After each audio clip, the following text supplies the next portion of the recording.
Amazing morning everyone. This is Mentor Renan Laban. At nandito po ako ngayon sa Venice, Italy.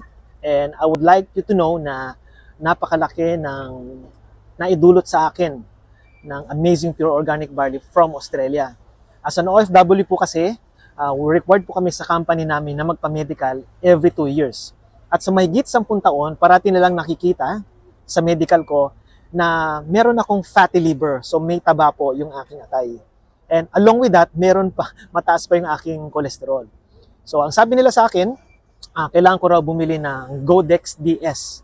Kailangan ko itong inumin 3 times a day for the next 3 months.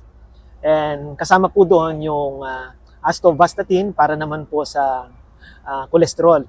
Kailangan ko itong inumin araw-araw sa loob ng 9 months. So ganun po katindi at kahaba yung gamutan. After taking po 3 months, twice ko po itong ininom, umaga at saka gabi, nagkaroon po ng improvement. So last January po, 2024, nung ako po ay nagpa-medical, after 1 year of taking this barley, chinek ko po siya online, nakita ko na fit to work agad siya. So ako, nagulat din ako, kasi sa mahigit na 10 taon, na always ganun yung finding, parang sa akin naging normal na. So kailangan kong bumili ng gamot sa loob ng 9 months, para lang maging fit to work ako. But thank God, tong barley na to, malaki ang naitulong sa akin. Pag-check ko sa online, nakita ko fit to work agad siya. So ako naman, nagtaka ako. Baka merong mali. So after that, tumawag ako sa hospital. Nagtanong ako, totoo ba talaga na fit to work na ako, na walang findings. So thank God, sabi nila, wala naman.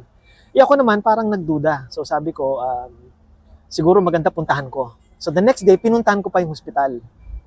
Just to confirm kung talaga bang fit to work ako at walang ibang findings. Sabi naman nila sa akin, I'm fit to work na at pwede na daw akong bumalik uli doon sa bansang pupuntahan ko. So nagpapasalamat ako for sa Lord na ginamit itong amazing pure organic barley from Australia para maging healthy ako. So kung ikaw, kaibigan, meron kang sakit na iniinda, okay, o meron kang sakit na kagaya ko dati, bakit hindi mo subukan itong amazing pure organic barley from Australia? Wala namang mawawala eh. So again, this is Mentor Renan, an agent of hope, and I am worldwide.